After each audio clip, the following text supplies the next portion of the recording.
আমরা যখন একটা নতুন চ্যানেল ক্রিয়েট করি, সেই চ্যানেলে আমাদের ফার্স্ট 1000 সাবস্ক্রাইবার পূরণ করতে হয়, তারপরে আমরা কিন্তু আমাদের চ্যানেলটাকে মনিটাইজ করতে পারি। কিন্তু আমরা একটা চ্যানেল ক্রিয়েট করে আমরা কিন্তু ফার্স্ট যে 1000 সাবস্ক্রাইবার পূরণ করার যে ক্রাইটেরিয়া, সেটা কিন্তু আমাদের জন্য অত্যন্ত কঠিন হয়ে দাঁড়ায়। কারোর 1 বছর, 2 বছর, 3 বছরও কিন্তু সময় লেগে যায় এই 1000 সাবস্ক্রাইবার পূরণ করতে। কিন্তু এই 1000 সাবস্ক্রাইবার পূরণ করা যতটা কঠিন মনে হয়, অ্যাকচুয়ালি কি ততটা কঠিন? আমি বলবো না। আজকের এই ভিডিওতে আমি আপনাদেরকে 4-5টা পয়েন্ট বলবো। এই পয়েন্টগুলো যদি আপনারা ফলো করেন, তার সাথে সাথে শেষ দুটো পয়েন্ট যেটা বলবো, সেই পয়েন্ট দুটো অত্যন্ত ইম্পর্টেন্ট। এই পয়েন্টগুলো যদি আপনারা ফলো করেন, তাহলে কিন্তু অবশ্যই আপনাদের চ্যানেলের প্রথম 1000 সাবস্ক্রাইবার পূরণ করার যে ক্রাইটেরিয়া, সেই ক্রাইটেরিয়াটা কিন্তু অতি তাড়াতাড়ি পূরণ হয়ে যাবে। তার জন্য 7 দিন, 1 মাস, 2 মাস, 3 মাস এর মধ্যে কিন্তু আপনারা এই 1000 সাবস্ক্রাইবারটা কিন্তু পূরণ করে নিতে পারবেন। একেবারে চোখ বন্ধ করে সামান্য একটু খেটে কিন্তু আপনারা এই 1000 সাবস্ক্রাইবার পূরণ করে নিতে পারবেন। তার জন্য এই পয়েন্টগুলো অবশ্যই লক্ষ্য রাখবেন। তো চলুন শুরু করি ভিডিওটা। দেখুন, একটি চ্যানেল আমরা যখন তৈরি করি, সেই চ্যানেলটা তৈরি করার পর আমাদেরকে একটা স্ট্র্যাটেজি নিয়ে চলতে হয়। সেই স্ট্র্যাটেজিগুলোর মধ্যে ফার্স্ট যে স্ট্র্যাটেজি হবে আমাদের, সেটা হচ্ছে প্রফেশনালি কাস্টমাইজড ইওর চ্যানেল। ওকে, এই কাস্টমাইজড ইওর চ্যানেলের মধ্যে আমি আপনাদেরকে 4টে পয়েন্ট বলবো। ফার্স্ট হচ্ছে চ্যানেলের নেম। আমরা যখন একটা চ্যানেল ক্রিয়েট করব, অবশ্যই আমরা সেই চ্যানেলের নামের দিকে খেয়াল রাখবো। চ্যানেলের নাম কিন্তু একটা চ্যানেলকে খুব তাড়াতাড়ি গ্রো করতে পারে, চ্যানেলের ইমপ্রেশনটাকে ভালো করতে পারে, ইমপ্রেশনটাকে খারাপও করতে পারে। আপনি যে ক্যাটাগরি চ্যানেল ক্রিয়েট করবেন, সেই ক্যাটাগরি হিসেবে আপনাকে কিন্তু নাম রাখা উচিত। আপনাকে এমন নাম রাখতে হবে যাতে মানুষের মুখে থাকে সেই নামটা। অত্যন্ত কঠিন যেন না হয় নামটা, নামটা যেন শুনতে ভালো হয়, এমন নাম আপনাকে কিন্তু রাখতে হবে। ঠিক আছে? নামটা কিন্তু অনেকটাই ভাইটাল, যেটা আমি পরীক্ষা করে দেখেছি অনেক ক্ষেত্রে। সেকেন্ড পয়েন্ট হচ্ছে চ্যানেলের অ্যাবাউট সেকশন। আমরা যখন একটা চ্যানেল ক্রিয়েট করব, ম্যাক্সিমাম আমি দেখেছি ইউটিউবে তাদের অ্যাবাউট সেকশনটাকে ভালোভাবে সাজায় না। দুটো একটা লাইন দিয়ে দেয়, দিয়ে জাস্ট অ্যাবাউট সেকশনটাকে ছেড়ে দেয়। সেটা আমি করব না। আমি আমার যখন চ্যানেল ক্রিয়েট করব, প্রফেশনালি যখন একটা চ্যানেল আমি সেট আপ করবো, তখন অবশ্যই আমি আমার চ্যানেলের অ্যাবাউট সেকশনটাকে খুব ভালোভাবে সাজাবো। আমি কি ক্যাটাগরি চ্যানেল ক্রিয়েট করেছি, আমার উদ্দেশ্য কি, আমি এখানে কি রকম টাইপের ভিডিও দেব, আমি কোথা থেকে বিলং করছি, সমস্ত কিছু ডিটেলস বিবরণ দিয়ে আমি কিন্তু আমার এই অ্যাবাউট সেকশনটাকে আমি সাজাবো। তার সাথে সাথে আমি সেখানে আমার কন্ট্যাক্ট নম্বরগুলো কিন্তু প্রোভাইড করব। ওকে, থার্ড নম্বর পয়েন্ট হচ্ছে চ্যানেলের লোগো। চ্যানেলের লোগোটা কিন্তু অবশ্যই ইম্পর্টেন্ট। চ্যানেলের লোগো হচ্ছে চ্যানেলের আইডেন্টিটি। কারণ কি? কারণ হচ্ছে আপনি যখন ভিডিও আপলোড করবেন পরবর্তীকালে, তখন দেখবেন আপনার যারা সাবস্ক্রাইবার বা আপনার যারা ভিউয়ার্স, তাদের মোবাইলে নোটিফিকেশন যাবে। অনেকে আছে যারা চ্যানেলের লোগো দেখে বুঝতে পারে জাস্ট অমুক ব্যক্তি বা অমুক চ্যানেল ভিডিও আপলোড করেছে, তার চ্যানেলের নোটিফিকেশন এলো, তখন কিন্তু সে আপনার ভিডিওটা দেখবে।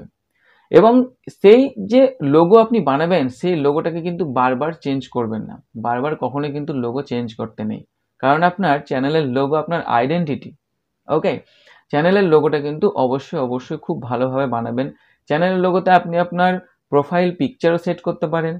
প্রোফাইল পিকচার বলতে নিজের পিকচারও আপনি সেট করতে পারেন যদি আপনার কোনো ভালো পিকচার থাকে, কিংবা আপনি ডিজাইনিং করে আপনার যে প্রফেশনাল লোগো আপনি বানিয়ে নিতে পারেন। তার জন্য আপনার যদি ফটোশপের কাজ জানা থাকে, আপনার যদি বাড়িতে ল্যাপটপ বা ডেস্কটপ থাকে, আপনি সেই ফটোশপের মাধ্যমে লোগো বানাতে পারেন। যদি আপনার কাছে ফটোশপ না থাকে বা ল্যাপটপ ডেস্কটপ না থাকে, তাহলে আপনি মোবাইলের মাধ্যমেও করে নিতে পারেন। অনলাইনের মাধ্যমে করতে চাইলে ক্যানভা ইউজ করতে পারেন। ক্যানভার মধ্যে ফ্রি অনেক রকম ডিজাইন আপনি পেয়ে যাবেন। সেই ডিজাইনগুলোকে আপনি এডিট করতে পারবেন। সেই ডিজাইনগুলোকে এডিট করে নিজের মতন করে আপনি নিজের লোগো আপনি ডিজাইন করে নিতে পারবেন। কিন্তু এখানে একটা সমস্যা হচ্ছে যে এই ক্যানভার মধ্যে যদি কোনো লোগো ডিজাইন করতে চান, ফ্রিতে আপনি কিন্তু হাই রেজুলেশনের পিকচার পাবেন না। কিন্তু যদি আপনার চ্যানেল নতুন হয়, ঠিক আছে, চলে যাবে, কোনো অসুবিধা নেই। যদি আপনি অফলাইনে করতে চান, তাহলে আপনি পিক্সেল ল্যাব কিংবা পিক্সআর্টের মাধ্যমে আপনি করে নিতে পারবেন। এটার মাধ্যমে হাই রেজুলেশনের এবং প্রফেশনাল লোগো ডিজাইন করা যায়। ম্যাক্সিমাম ক্রিয়েটার তারা কিন্তু এই পিক্সেল ল্যাব বা পিক্সআর্টের মাধ্যমে কিন্তু লোগো বলুন বা অন্যান্য জিনিসগুলো কিন্তু ডিজাইন করে। ঠিক আছে, তারপরে যেটা বলবো চ্যানেলের ব্যানার আর্ট। চ্যানেলের ব্যানার আর্ট কি, আপনার একটা চ্যানেল, সেই চ্যানেলের ইমপ্রেশনটা কীরকম হবে সেটা কিন্তু সেই ব্যানার আর্টটাই কিন্তু তুলে ধরে। ব্যানার আর্টটা বানালে কি চ্যানেলটা আরও বেশি প্রফেশনাল মনে হয়। সেম ভাবে সেম অ্যাপ্লিকেশন দিয়ে কিন্তু আপনি এই ব্যানার অ্যাডটাও বানিয়ে ফেলতে পারবেন। ঠিক আছে, সেকেন্ড পয়েন্ট যেটা বলবো সেটা হচ্ছে ভ্যালুয়েবল কন্টেন্ট। কন্টেন্ট হচ্ছে মেন জিনিস, আমরা জানি কন্টেন্ট ইজ কিং। এই কন্টেন্ট যেটা হবে সেই কন্টেন্টটাই কিন্তু আমাদের চ্যানেলকে 1 মাসে গ্রো করতে পারে, আবার কন্টেন্ট আমাদেরকে আবার 5 বছর লেটও করাতে পারে। আপনার কন্টেন্ট যদি ভালো হয় মানুষ কিন্তু আপনার ভিডিও দেখবে, কন্টেন্ট যদি ভালো না হয় মানুষ আপনার ভিডিও দেখবে না। ঠিক আছে, এই ভ্যালুয়েবল কন্টেন্ট যে পয়েন্টটা, সেই পয়েন্টের মধ্যে আমি 3টে সাব পয়েন্ট দেবো। 3টে সাব পয়েন্টের মধ্যে ফার্স্ট পয়েন্ট হচ্ছে which content audience want to watch. যে কন্টেন্টগুলো অডিয়েন্সটা দেখতে চাই সেই কন্টেন্টগুলো কিন্তু আমরা বানাবো। আমরা যখন চ্যানেল ক্রিয়েট করে আমরা বুঝতে পারি না অডিয়েন্সটা অ্যাকচুয়ালি কি দেখতে চায়, আমরা আলতু ফালতু যেমন তেমন কন্টেন্ট যেটা পাই সেটা কিন্তু বানাতে থাকি, কিন্তু সেটা করলে চলবে না, তাহলে কিন্তু ভিডিওতে ভিউজ আসবে না। আমিও কিন্তু এই ভুলটা করেছি, যার জন্য কিন্তু ভিউজ আসেনি এতদিন। ওকে, আপনাদেরকে আমি কিন্তু এই ভুলটা আর করতে দেবো না, তার জন্য আপনাদেরকে বলে দিচ্ছি আপনি কিভাবে বানাবেন। আপনি যে চ্যানেল বানিয়েছেন, যে ক্যাটাগরির আপনি ভিডিও বানাচ্ছেন, আপনি নিশ্চয়ই আপনার সেই ক্যাটাগরির বড় বড় ক্রিয়েটারদেরকে ফলো করছেন, তাদেরকে সাবস্ক্রাইব করে রেখেছেন, তাদের ভিডিও দেখেন অলরেডি। তাদের যে ভিডিওগুলোর মধ্যে দেখতে পাবেন বেশি ভিউজ আসছে বা দর্শকরা যে তাদের যে ভিডিওগুলো দেখতে পছন্দ করছে, আপনাকেও কিন্তু সেরকম টাইপের ভিডিওগুলো বানাতে হবে। আপনি তাদের চ্যানেলের যে সমস্ত ভিডিওগুলো ফলো করছেন, যে সমস্ত ভিডিওগুলো বারবার দেখছেন, আপনাকে দেখতে ভালো লাগছে যে সমস্ত ভিডিওগুলো, সে সমস্ত ভিডিওগুলো কিন্তু আপনাকে বানাতে হবে। অডিয়েন্সটা কিন্তু সে সমস্ত ভিডিওগুলো দেখতে চায়। এবার দেখা যাচ্ছে আপনার একটা ভিডিও বানাতে খুব ভালো লাগছে, হ্যাঁ, আপনি মনে করছেন এটা খুব ভালো কন্টেন্ট, সেটা কিন্তু দর্শকের ভালো নাও লাগতে পারে, বা দর্শকের পছন্দের কন্টেন্ট সেটা নাও হতে পারে। আপনার পছন্দের কন্টেন্ট আপনার হতে পারে, কিন্তু দর্শকের পছন্দ নাও হতে পারে। তাই দর্শকরা যে জিনিস দেখবে, দেখবে বা দর্শকরা যে জিনিস পছন্দ করবে সেরকম কন্টেন্ট কিন্তু আপনাকে বানাতে হবে, তবে কিন্তু ভিউজ আসবে। সেকেন্ড পয়েন্টে বলবো থাম্বনেল। থাম্বনেলটা হচ্ছে মেন জিনিস একটা ভিডিওর মধ্যে ভিউজ আসার জন্য। ক্লিকেবল থাম্বনেল আমাদেরকে কিন্তু বানাতে হবে। Make a clickable thumbnail. Okay, so clickable থাম্বনেলটা কি? এমন একটা থাম্বনেল যেটা দেখা মাত্রই মানুষ ক্লিক করবে, সেটাকে বলা হয় ক্লিকেবল থাম্বনেল। আপনি যখন একটা ভিডিও বানাবেন, ভিডিও বানানোর সময় কিন্তু ভিডিওটার মধ্যে ঢুকে গিয়ে মানুষ কিন্তু দেখবে না আপনার সেই ভিডিওটাতে কি আছে, ফার্স্ট কিন্তু আপনার থাম্বনেলটাই দেখবে। Okay, so first impression is last impression. ঠিক আছে, আপনার যেটা প্রথম ইমপ্রেশন যাবে থাম্বনেলের, সেই থাম্বনেলটা দেখেই কিন্তু মানুষ আপনাকে ক্লিক করবে, তারপরে কিন্তু ভিডিওর মধ্যে কি আছে গুণমান বিচার করবে। সেহেতু থাম্বনেলটাকে আপনাকে ক্লিকেবল অবশ্যই বানাতে হবে।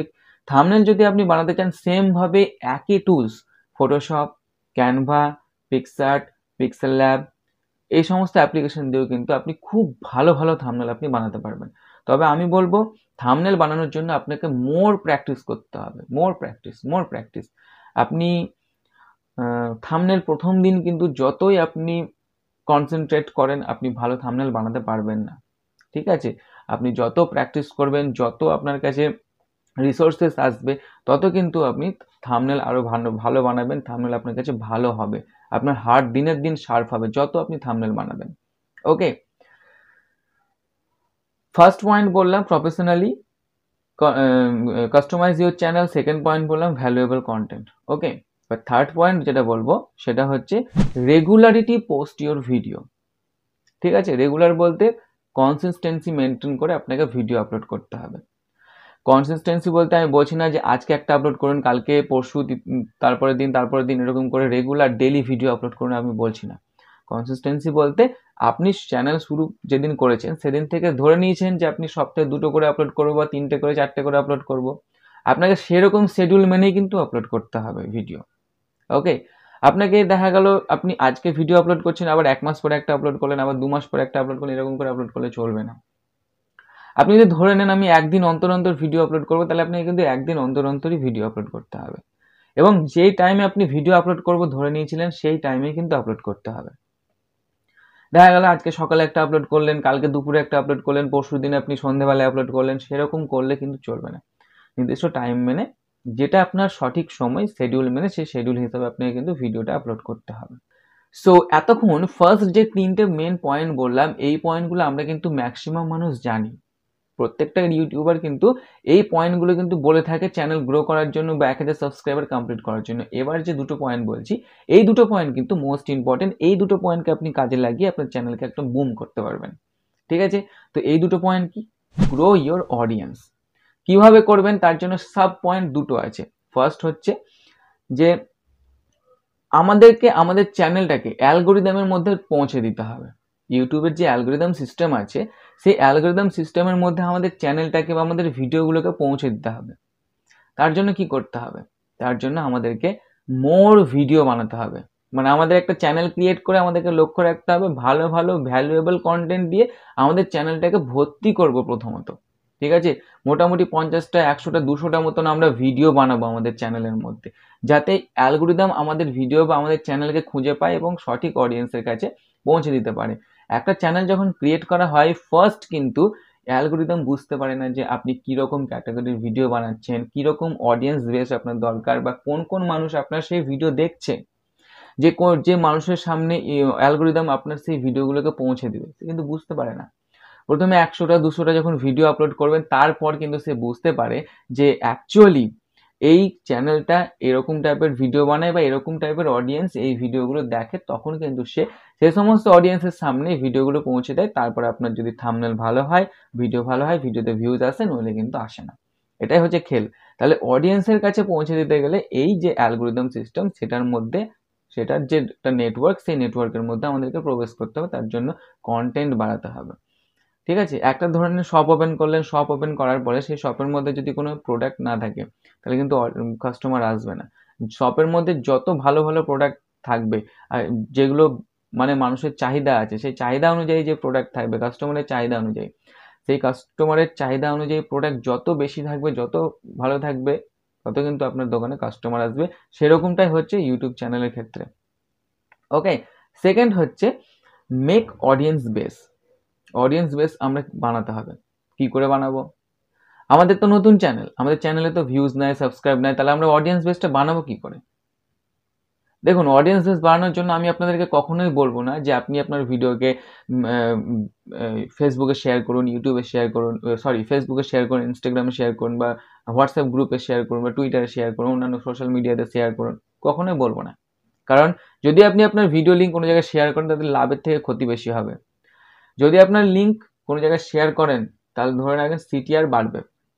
ঠিক আছে, সিটিআর বাড়বে, কিন্তু যদি ভিডিও মানুষ না দেখে, তাহলে কিন্তু আপনার ভিডিওর মধ্যে ভিউজ ডাউন হবে, ড্রপ করবে। কারণ কি, অটোমেটিক যে ভিডিওর মধ্যে ভিউজ বা অ্যালগোরিদম সিস্টেম যে অটোমেটিক মানুষের কাছে যে ইমপ্রেশন পাঠায়, সেটা কিন্তু ধীরে ধীরে কমে যাবে। কারণ হচ্ছে আপনি একটা মানে বিশাল অডিয়েন্সের মধ্যে ধরে নিন একটা বিশাল হোয়াটসঅ্যাপ গ্রুপ আছে, সেখানে আপনি আপনার ভিডিওর লিঙ্কটাকে শেয়ার করে দিলেন। মানে কি হলো? মানে আপনি অতটা অডিয়েন্সের কাছে আপনার সেই ভিডিওটার ইমপ্রেশন পাঠালেন। ইমপ্রেশন যখন পাঠালেন, তখন সেই ভিডিওর মধ্যে তো ক্লিক আসা দরকার, কিন্তু মানুষ যদি না দেখে, তবে সেটার মধ্যে ক্লিক আসবে না। ক্লিক যদি না আসে, তাহলে কি করবে? ইউটিউব ভাববে যে এত অডিয়েন্সের সামনে নিয়ে যাচ্ছি ভিডিও, কিন্তু ভিডিওতে ভিউজ আসছে না, ভিডিওর ইমপ্রেশন পাঠানো বন্ধ করে দেবে। অর্গানিকভাবে যেটা ভিউজ আসার প্রসেস, সেটা কিন্তু ধীরে ধীরে হবে না, ধীরে ধীরে কমিয়ে দেবে। তার জন্য বলা হয় কখনোই ভিডিওর লিঙ্ক শেয়ার করবেন। হ্যাঁ, আপনি চাইলে আলাদাভাবে ভিডিও ফাইল আপনি আপনার অন্যান্য সোশ্যাল মিডিয়াতে শেয়ার করতে পারেন, অন্য সোশ্যাল মিডিয়াতে আপলোড করতে পারেন। ঠিক আছে, সেখানে আপনি আপনার চ্যানেলের ইউটিউব চ্যানেলের নাম দিতে পারেন, ইউটিউবের নাম দিয়ে বিভিন্ন রকম পোস্ট দিতে পারেন, বিভিন্ন রকম পিকচার শেয়ার করতে পারেন, পিকচার সেখানে আপলোড করতে পারেন, কিন্তু আলাদাভাবে ফাইল আপনি আপলোড করতে পারবেন অন্যান্য সোশ্যাল মিডিয়ায়, কিন্তু লিঙ্ক শেয়ার করে কখনোই করবেন না। ঠিক আছে, দিয়ে আপনি অডিয়েন্সকে নিয়ে আসুন। দেখতে পাবেন যখন আপনি দেখবেন যে একটা ভিডিও আপনি ইউটিউব সম্বন্ধে বা ইউটিউবের টিপস অ্যান্ড টিপস সম্বন্ধে আপনি আলাদাভাবে ফেসবুকে আপলোড করছেন রেগুলার, কিংবা ইনস্টাগ্রামে আপলোড করছেন, বা হোয়াটসঅ্যাপ গ্রুপে দিচ্ছেন, তখন দেখবেন অডিয়েন্স ধীরে ধীরে ধীরে ধীরে আপনার সেই ভিডিওগুলো দেখে আপনার ইউটিউবের মধ্যে আসবে, ইউটিউব আপনার চ্যানেল সার্চ করে আপনার সঙ্গে কিন্তু যুক্ত হবে। ঠিক আছে, এটা কিন্তু হয়ে থাকে। সেই জন্য বলা হয় যে আপনি বিভিন্ন সোশ্যাল মিডিয়াকে ইউজ করে আপনি অডিয়েন্স বেস বাড়াতে পারবেন, সেটা কিন্তু করুন। ঠিক আছে, 5 নম্বর যেটা পয়েন্ট বলবো, সেটা বর্তমানে খুব ট্রেন্ডিং এবং সকলে করছে এটা, এবং এটার মাধ্যমে কিন্তু সকলে তার চ্যানেলকে কিন্তু গ্রো করছে। আপনিও কিন্তু সেটা করতে পারেন, সেটা হচ্ছে শর্টস। তাহলে কিন্তু শর্টস যেমন তেমন বানালে হবে না। আপনি যে ক্যাটাগরির লং ভিডিও বানাচ্ছেন, যে ক্যাটাগরির চ্যানেল ক্রিয়েট করছেন, সেই ক্যাটাগরিরই আপনাকে কিন্তু শর্টস বানাতে হবে, তবেই কিন্তু আপনার অডিয়েন্স আপনাকে সাপোর্ট করবে। আপনার শর্টস দেখবে, আপনার তার সাথে সাথে লং ভিডিওগুলো দেখবে। সো এই যে পয়েন্টগুলো বললাম, এই পয়েন্টগুলোর মাধ্যমে আপনি আপনার চ্যানেলের মধ্যে অডিয়েন্স বেস বাড়াতে পারবেন, আপনার চ্যানেলে সাবস্ক্রাইবার অতি তাড়াতাড়ি পূরণ করতে পারবেন। 1000 সাবস্ক্রাইবার পূরণ করতে কিন্তু বেশি সময় লাগে না, জাস্ট একটা ভিডিওই কিন্তু কাফি সেই চ্যানেলে 1000 সাবস্ক্রাইবার পূরণ করার জন্য। 7 দিনই কিন্তু কাফি একটা চ্যানেলে 1000 সাবস্ক্রাইবার পূরণ করার জন্য, একটা চ্যানেলকে মনিটাইজ করার জন্য। কিন্তু আপনার কন্টেন্ট ভালো হতে হবে, কন্টেন্ট ভ্যালুয়েবল হতে হবে। ভিডিওটা কেমন লাগলো সেটা অবশ্যই কমেন্ট করে জানাবেন। আর যদি ভিডিওটি ভালো লাগে তাহলে অবশ্যই ভিডিওটি লাইক শেয়ার এবং চ্যানেলটিকে সাবস্ক্রাইব করবেন। ধন্যবাদ।